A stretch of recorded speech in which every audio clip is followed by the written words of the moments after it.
siya ihahatid. Huwag mo siyang idamay sa kalokohan mo! Fine! Magkukumit na lang ako! Hindi ko kaya? Kaya ko yun! Give me my pamasahe! Nung tumanda na po ako, unti-unti nararamdaman ko, parang nakakahiya na hindi ka nag-aral. Tuwing may nagtatanong po sa akin, saan ka nagtapos? Saan ka nag-aral? Ma'am Karen, sorry pero nahihiya po ako. Oy, umamin ka sa akin. Kaya mong mabuhay nang walang labing-labing. Umamin ka. Kailan ka huling nag-give it to me? Yung giripsong mo talaga dahil, yung give it to me! Minahal kita ng sobra, pero sinaktan mo ko. Sinaktan mo ko dito, pati dito, pati dito. Naging acidic ako sa kakastress sa'yo. Pareho pala kayong magkapatidisyan. Pareho kayong manloloko at pareho kayong paasa. Paano kayo nakakatulog sa gabi? Binabagabag ba kayo ng panaginip nyo? O sadyang wala kayong puso! Excuse me.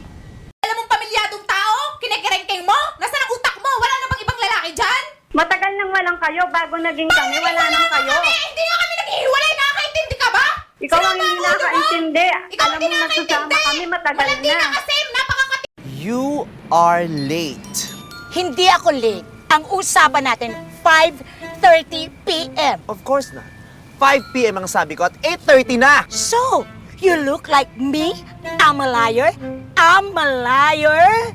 Masabi? Anong amalayo na pinagsasabi mo? Ano problema mo? Ate, you shut up! Ako, meron akong pinag-aralang tao.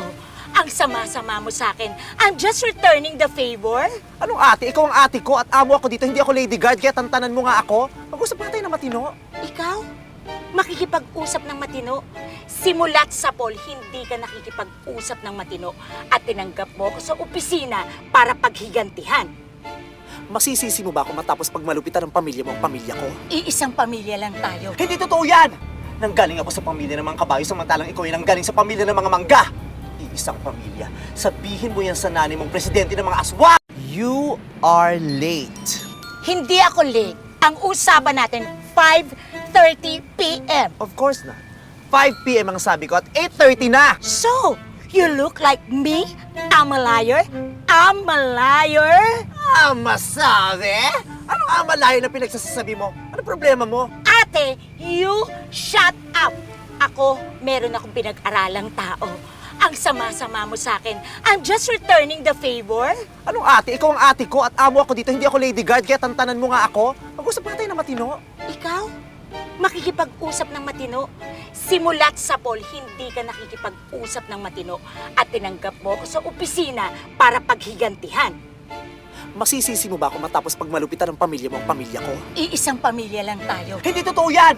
Nanggaling ako sa pamilya ng mga kabayo samantalang ikaw ay nanggaling sa pamilya ng mga mangga. Iisang pamilya. Sabihin mo yan sa nanay mong presidente ng mga aswang! Bakit ka ba nagagalit, Angel? Dahil feeling mo inaagaw ko sa'yo si Ivan? Angel, mas una ko siya naging best friend bago mo siya naging boyfriend. Yeah, you're right! Pero best friend ka lang! Oo, alam ko na best friend lang ako. Kaya nga ginagawa ko to para makatulong ako sa problema ni Tita Gwen. Ginagawa ko to para sa best friend ko. Oh, come on, Patch! Yan ba talaga ang dahilan kung bakit ka sumali sa hair and makeup contest na yan? Nagpapaganda ka? Para sa kanyang lahat ng to, di ba? Why? Because you want him to see you differently? Hindi. Para naman makita niyo ako bilang ako. Hindi ako si Celine. So stop comparing me to her. Tama! Hindi ikaw si Celine. And you will never be Celine. Celine is dead. Hindi na siya babalik, Ellie. Pero hanggang ngayon, umaarte ka pa rin na parang nandito siya. Sinabi niya pa sa akin sobrang sakit. Baklang ulila. Totoo ba yon? Na sinabihan mo siya ng baklang ulikba? Yun ang RC. Ulila, hindi ulikba. Mas masakit pa yung sinabi mo kaysa sinabi niya. Hindi ka magsasorry? Magsorry ka na. Magsasorry ka o hindi?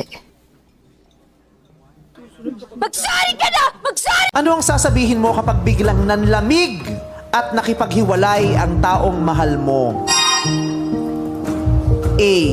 Saan ako nagkulang? B. Pangit ba ako? C. Kapalit-palit ba ako? Or letter D. I deserve an explanation. Letter E.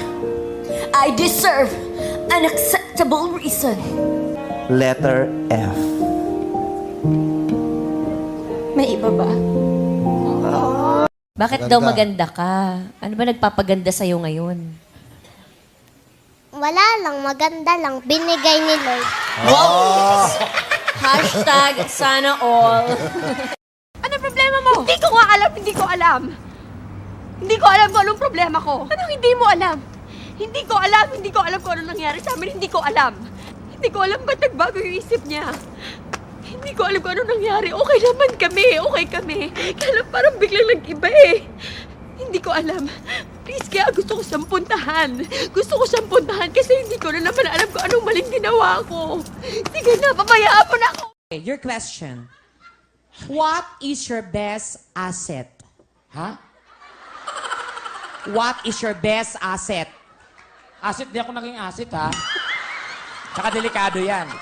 Hindi mo to mall dahil pwede lang isa ang may-ari nito. At ako yun dahil ako lang ang nag-iisang babaeng anak. And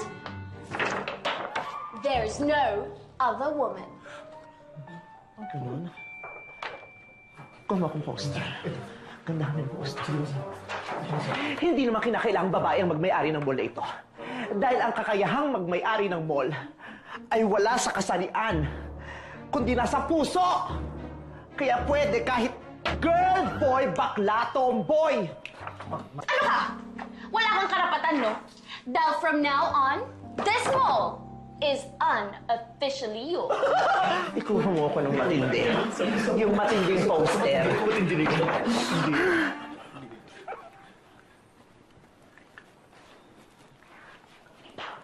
Ano sinasabi mo?